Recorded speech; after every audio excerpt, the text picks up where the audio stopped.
दोस्तों नमस्कार। दोस्तों आज एक नए पहलू पे बात करते हैं। दोस्तों हम सब जानते हैं कि प्रॉपर्टी के लिए, सत्ता के लिए भाई भाई में झगड़ा हो जाता है, भाई भाई एक दूसरे के खून के प्यासे हो जाते हैं।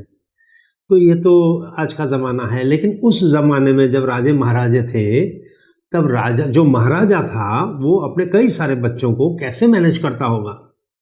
मतलब अगर महाराजा ये सोचे कि मैं किस बेटे को अपना राजपाट दूंगा और किसको नहीं दूंगा, तो सवाल ये आता था कि जिसको नहीं दूंगा क्या वो बगावत कर देगा, और अगर बगावत कर देगा तो जाहिर है कि जो राज्य है वो उसके टुकड़े हो जाएंगे या तो राज्य कमजोर हो जाएगा।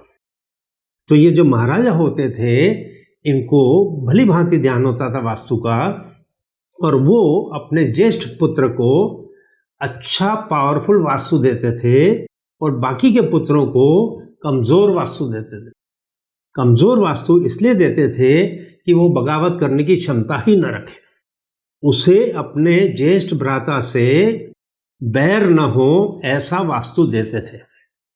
हम सब जानते हैं कि नैऋत्य कोना जो है वो सबसे पावरफुल कोना है, और ये कोना जो है वो फारसाइट देता है, प्लानिंग देता है, स्टेबिलिटी देता है, हर चीज वो देता है। और जो वायु कोना है वो आपको क्रिएटिविटी देता है, आपको मन से कनेक्टेड सारी चीजें देता है। तो जो दूसरे बेटे होते थे महाराजा के, उनको वायु का कोना दिया जाता था, वायु कमरे का कोना दिया जाता था, इसलिए कि वो अपनी पूरी जिंदगी जो है वो शराब, शबाब, कबाब, शेर व शायरी में बिता दें। तो जब एक व्यक्ति शराब, शबाब, कबाब, शेर व शायरी में, गज़ल में, नज़म में बिताता है, संगीत में बिताता है, तो फिर उसके अंदर वो फितूर, वो जज्बा राज्य चलाने का वो ख़त्म हो जाता है। तो वो समझ जाता है कि मेरी बस की बात नहीं है कि मैं इतना बड़ा राज्य चलाऊं, तो ज्येष्ठ भ्राता कर रहे हैं तो उनको करने दो। बस वो इतनी दुआ मांगता है कि मेरा ये जो मौज शौक है उसमें कोई बाधा नहीं आए। तो राजा जो होते थे वो भी इन बातों का ध्यान रखते थे कि बहुत सारे बच्चे होते थे उनका, कि कोई बच्चा ऐसा न निकल आए कि जो बगावत कर जाए।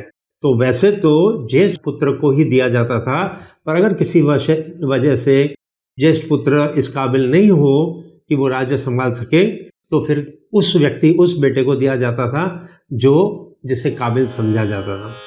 अपना ध्यान रखें।